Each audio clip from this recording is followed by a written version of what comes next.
St Stanislaus was born in Poland in the year 1550. His father was a Polish senator and his family was a part of the Polish nobility. As a child and later as a teenager, young Stanislaus was very devoted to his studies and to prayer. At the age of 14, he was sent along with his older brother Paul to study at the Jesuit college in Vienna. At age 16, Stanislaus was struck with a very serious illness and was bedridden.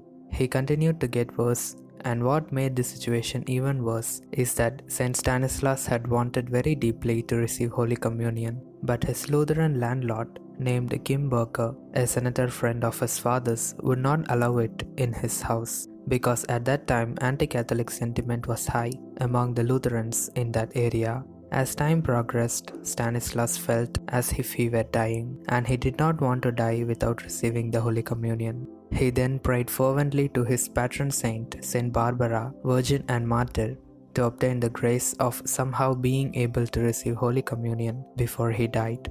Later that night, he received a vision of his patron Saint Barbara, who appeared to him surrounded by a whole contingent of angels. Stanislaus then received the Holy Communion. Right after receiving the Holy Communion, he then had a vision of the Blessed Virgin Mary and baby Jesus, and the Blessed Mother gave her baby Jesus to Stanislaus to hold.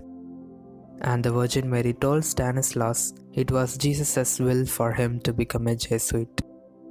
When he came out of the ecstasy, he found that he was completely healed. Upon his recovery, for the next few years, he pursued his calling to become a Jesuit, and at the age of 17, he completed enough studies and preparation to be accepted into the Jesuit order.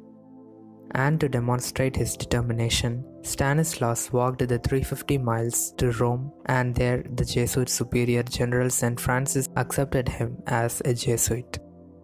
On August 9 in the year 1568, Stanislaus became very ill with a fever. To those around him, he predicted he would soon die. And he then wrote a letter to the Virgin Mary asking that he be in heaven on the feast day of her Assumption on August 15th, just 6 days away. And so it was at the age of 18, his mission on earth was completed, and Jesus and Blessed Virgin Mary called St. Stanislaus to themselves on the great feast of the Assumption of the Blessed Virgin Mary, August 15th in the year 1568.